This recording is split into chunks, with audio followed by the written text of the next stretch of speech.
C'est votre droit, avec l'Ordre des avocats du barreau de Lille. C'est votre droit sur Grand Lille TV en association avec l'Ordre des avocats du barreau de Lille. Nous accueillons aujourd'hui Maître Stéphanie Eke. Bonjour. Bonjour. Vous allez tout nous dire concernant le dépôt de garantie dans le bail à usage d'habitation. D'abord une définition.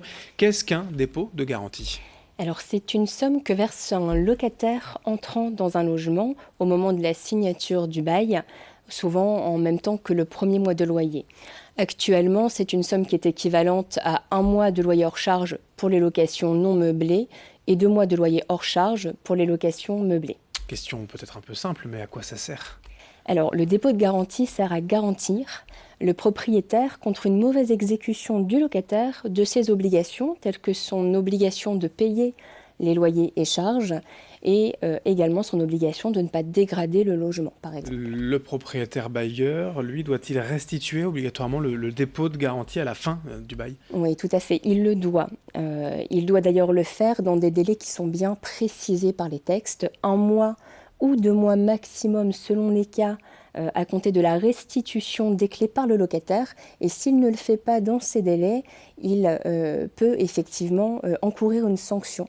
C'est une sanction qui est financière, c'est-à-dire que le dépôt de garantie qui n'a pas été restitué va être majoré d'une somme pour chaque mois de retard dans cette restitution.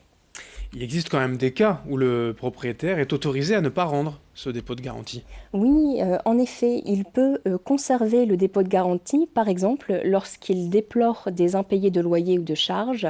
Il pourra également conserver le dépôt de garantie lorsqu'il va constater à la fin, donc au départ du locataire, des dégradations dans le logement qui n'étaient pas présents au moment de la prise en possession des lieux.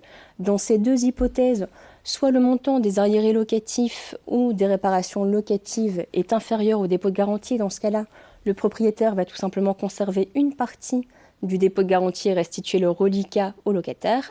Et si ce montant, toutefois, dépasse le montant du dépôt de garantie, dans ce cas, il pourra conserver cette fois l'intégralité du dépôt de garantie et agir également en justice contre le locataire pour le voir condamné à payer le surplus.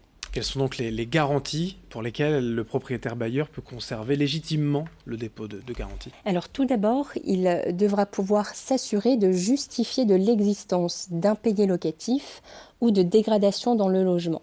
Sur ce dernier point en particulier, on conseillera au propriétaire de faire intervenir un huissier de justice lors de l'état des lieux de sortie du logement pour justement constater ces désordres. Ensuite, le propriétaire devra pouvoir démontrer également pourquoi, par exemple, il déduit une somme de 500 € d'un dépôt de garantie de 1 000 €. Il doit donc pouvoir justifier des sommes déduites. Et pour ce faire, notamment lorsqu'il y a des dégradations dans le logement, on va lui préconiser 2 choses. D'une part, prendre soin de faire chiffrer le montant des réparations en faisant faire des devis et en produisant le cas échéant des factures.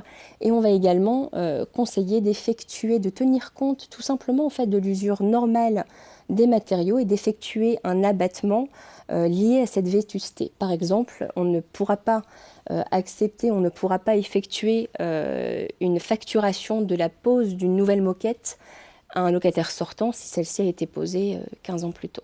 Parfait, merci pour ces explications, Maître Stéphanie Eke. Merci à vous. Merci de nous avoir suivis. C'est votre droit sur Grand Lille TV en association avec l'Ordre des avocats du barreau de Lille. C'est votre droit, avec l'Ordre des avocats du barreau de Lille.